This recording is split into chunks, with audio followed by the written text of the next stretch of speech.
महंगाई मुद्दा हो गया। महंगाई तो मुद्दा है ही, लेकिन महंगाई में सपोर्ट कर रहे थे किस चीज का? 1100 रुपये में टंकी दो बोल रहे थे।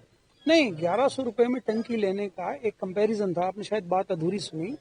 मेरा कहना ये था कि 1100 रुपए की टंकी यदि 500 रुपए में मिल जाए, उसके बजाय बेहतर है कि आप अपने बच्चे के लिए शिक्षा मांगो, उसको बेहतर स्कूल, अच्छे शिक्षक, अच्छी स्वास्थ्य सेवाएं, ये ज्यादा जरूरी है।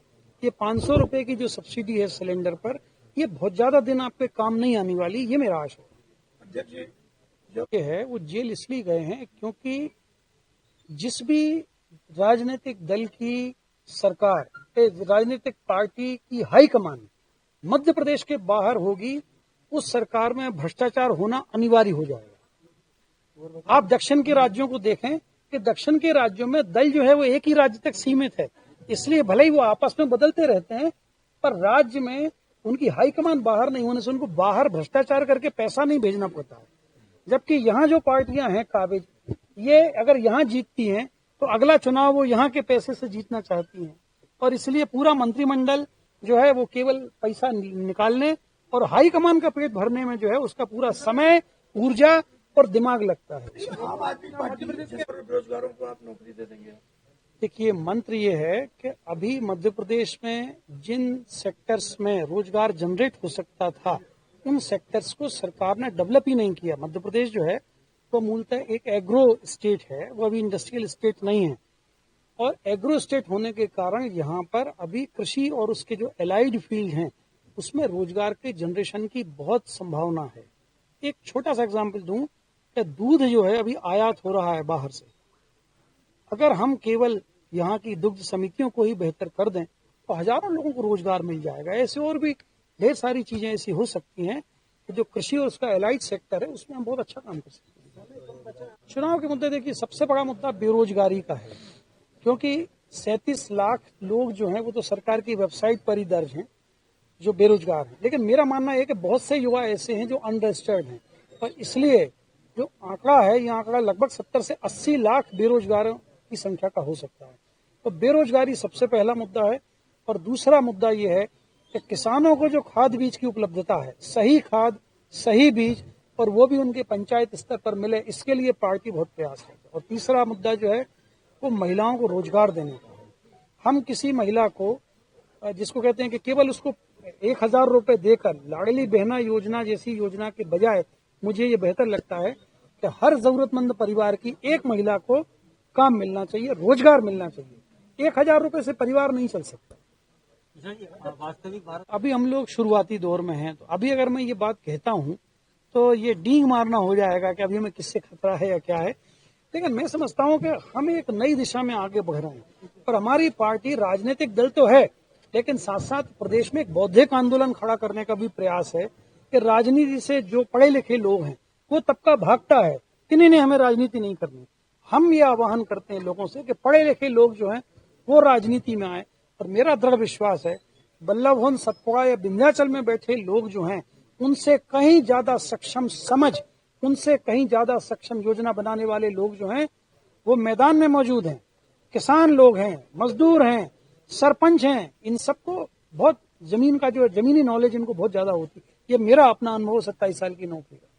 इसलिए समाज में जो ऐसे तकनीकी जानकार लोग हैं, समझदार लोग हैं, अकलवर लोग हैं, उनको हम मौका देना चाहते हैं, उनको आगे लाना चाहते हैं। 4 बार से भाजपा है यहाँ पे करके यहाँ से 10 से 20 लाख रुपए लेकर के प्रतिनिधियों को नियुक्त करते हैं, तो क्या ऐसा तो नहीं है कि आपने पार्टी गठन किया और प्रतिनिधियों से एक लंबा पैसा देकर चुनाव के समय गठन करेंगे और फिर पार्टी विलय हो जाएगी? क्या ऐसी मंशा है आप में? नहीं, ऐसा कतई नहीं। उसका कारण है कि अगर मुझे ये गटा पार्चा करना होता तो इसके लिए जो मेरी नौकरी थी, क्योंकि मैं अभी भी कह रहा हूँ और इस पे मतलब आपके स्क्रीन पे कह रहा हूँ कि भ्रष्टाचार करने का इस देश में एक आईएएस अधिकारी को जो चांस है, वो चांस जो है वो किसी आदमी को नहीं है। मंत्री भी उतना भ्रष्टाचार नहीं कर पाते। जनता अभियान क्या होगा? क्या नहीं, उसका ये आशय नहीं है। चांस की बात नहीं। जनता अभियान होगा क्या? नहीं, ऐसा नहीं। ये बी पार्टी का कंसेप्ट जो है ना, वो छोटी मोटी बातों को लेकर चलता रहता है, पर हम कोई बी पार्टी नहीं है, किसी भी बड़े राजनीतिक दल की बी पार्टी नहीं है। अधिकतम महिलाओं को हम सीट देना चाहते हैं, नहीं, हाउ मेनी नहीं होता, क्योंकि चुनाव जो है, चुनाव में एक पैरामीटर हम तैयार कर रहे हैं कि हम किस पैरामीटर पर प्रत्याशी चुनेंगे, और उस पैरामीटर पर अगर लोग हमें मिलते हैं, महिलाएं अभी भी थोड़ी सी मध्य प्रदेश में जिसको कहते हैं कि उनका उस तरह का ओरिएंटेशन नहीं है, राजनीतिक उन्मुखीकरण नहीं है महिलाओं का, ऐसी स्थिति में लेकिन अधिकतम हम प्रयास ये कर रहे हैं, हम चाहते हैं कम से कम 50 महिलाएं जो हैं हमारी पार्टी की तरफ से प्रत्याशी हों, ऐसा हमारी इच्छा है। आम आदमी पार्टी भी नहीं, ये तो कोई बात हुई जो है हवा में है, इसमें कोई दम नहीं, और शायद वो मुझे बुलाएंगे भी नहीं। सब उतरता है, आपको ये मतलब कोई ऐसा फार्मूला थोड़ी है कि हमारे पास पहले पूरे कैंडिडेट आ जाएं, फिर हम इस्तीफा देते और फिर नौकरी में तो फिर राजनीतिक दल बनाते। पहले इस्तीफा देना पड़ता है, हम नौकरी से बाहर आए, फिर हमने 3-4 महीने मध्य प्रदेश का भ्रमण किया, आज हमारे साथ जो है हर जिले में हमारी टीम है, उन्हीं में से बेहतर प्रत्याशी चुनेंगे। कितने लोगों ने सदस्यता ले लिया? हजारों लोग जो है हर जिले में। और यदि आपकी पार्टी आधारित था कि लोगों को पूरे प्रदेश में पार्टी की जो गतिविधियां उससे परिचित कराया जाए, और दूसरे सेशन में हम लोगों ने कि पार्टी को किस तरह से अभी मैदान में काम करना है, कार्यकर्ताओं को किस तरह से आगे अपने जिलों में जाके काम करना है, इस संबंध के में भी कुछ उनको दिशा निर्देश कहें या उनसे अनुरोध कहें, वो हम लोगों ने किया है। हाँ, मध्य प्रदेश के जो विधानसभा चुनाव है, हम लोग पूरी 230 सीटों पर यह प्रयास होगा हमारा कि हम पार्टी के प्रत्याशी खड़े करें।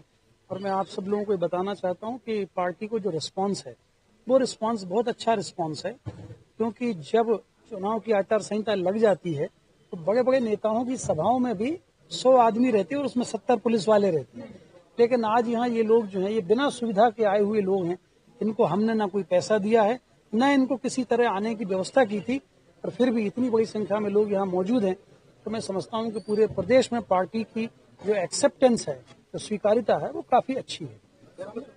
बिल्कुल, जो पब्लिक के लोग हैं, जो हमारे विचार से सहमत हैं, वो अगर हमें कोई मदद करते हैं आर्थिक रूप से, उनकी मदद का स्वागत। टिकट निःशुल्क देंगे आप? कोई मापदंड है टिकट में देने में?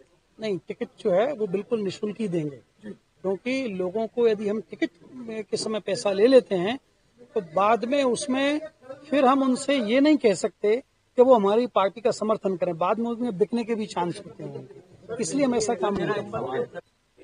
देखिए, आपने नौकरी छोड़ करके जनता का हित चुना, आपने सेवा काल में किस तरीके से मध्य प्रदेश सरकार में हर जनता जो जन्म लेने वाला बच्चा है ना, वो भी कर्जदार से पैदा हो रहा है, तो मध्य प्रदेश में किस तरह से उसका कर्जा का उद्धार होगा और किस नीति के आधार पर इन महिलाओं और युवा रोजगारों को नौकरी दें? आपने दूध का एक उदाहरण दिया, क्या ऐसी नीति है आपके पास जो लोग आपसे जुड़ेंगे? देखिए, नीति जो मैंने आपको बताया यही नीति है। क्षेत्रों को जब विकसित करेंगे, रोजगार कागज का टुकड़ा नहीं होता, रोजगार के लिए उस तरह की स्कीम्स बनाना पड़ेंगी, क्षेत्रों को विकसित करना पड़ेगा, और विकसित क्षेत्र जब होंगे तो उनमें रोजगार की संभावना बढ़ेगी। अगर हम खाद्य प्रसंस्करण की बात करें तो खाद्य प्रसंस्करण एक इतना बड़ा क्षेत्र है कि जिसमें हजारों तो क्या लाखों लोगों को भी रोजगार मिल सकता है। इसी तरह की और भी स्कीम्स हैं। कल बीजेपी यदि आपको आमंत्रण दे, ये पार्टी की ये हमारी पहली राष्ट्रीय कार्यकारिणी की बैठक थी, और इसमें अभी तक हम लोगों ने जो कुछ काम किया है उसकी चर्चा हुई, क्योंकि एक जिले की गतिविधियां दूसरे जिले को, तीसरे जिले को तो सब बताना जरूरी था एक प्लेटफॉर्म पे लाके, तो चाहते उनको आगे लाना। 4 वर्ष से भाजपा है यहाँ पे एमपी में, आप देख रहे हैं, तो आप मन से कह रहे थे कि क्या वो मैदान में मौजूद हैं, किसान लोग हैं, मजदूर हैं, सरपंच हैं, इन सबको बहुत जमीन का जो है जमीनी नॉलेज। समय लगेगा, ऊर्जा लगेगी इस काम में, लोगों को कन्विंस करना पड़ेगा।